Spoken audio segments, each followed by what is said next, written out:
It is called Common Core, and the idea behind it is reasonable. States working together to create national standards for education.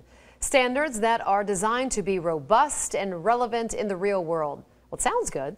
So why is there growing opposition in Ohio and around the country to Common Core? Ben has the reality check you won't see anywhere else. Well, chances are you may not have heard of Common Core before, and yet Ohio, Kentucky, and Indiana have all adopted the Common Core state standards. Go to the website and here's what you'll find. Common Core is focused on two things: mathematics standards and English language arts standards. It was created by the National Governors Association Center for Best Practices and the Council of Chief State School Officers. So this isn't some federal unfunded mandate, and all of it sounds good, right? So why is there growing opposition in Ohio and across the nation to Common Core? The group Ohioans Against Common Core say that what the public has been told about this initiative so far is not the truth. For instance, even though the National Governors Association is behind the initiative, it's not actually state-led.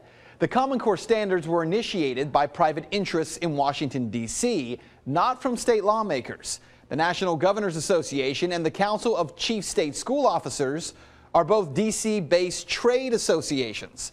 In fact, the majority of the creative work was done by a group called Achieve Incorporated. It's a progressive nonprofit group based out of D.C.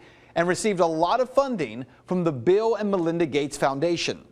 Okay, so Common Core wasn't created by the states, but 45 states in the country have adopted it, so it has to be a good thing, right?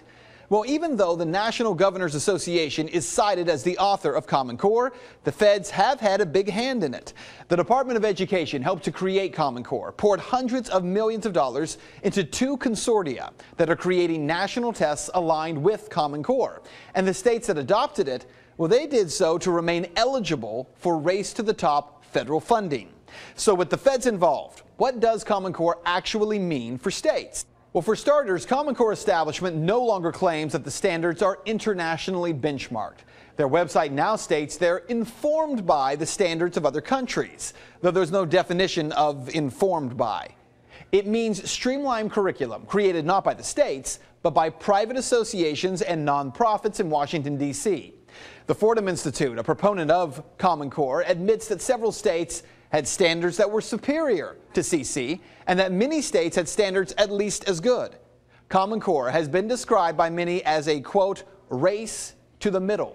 Well, what this means for you is that ultimately Common Core means that states will, over time, give up control over curriculum in their schools. States are not allowed to change any of the Common Core standards. Common Core says, well, look, they're not about curriculum, they're only about those standards. And yet those two testing consortia being funded by the U.S. Department of Education have admitted in their grant applications that, yeah, in fact, they would use the money to develop curriculum models for the nation. And that is Reality Check. You can find the sources for the story posted on our website, fox19.com. If you'd like to make your voice heard, head over to Ben's Facebook page. It's easy to find it. Just search Ben Swann.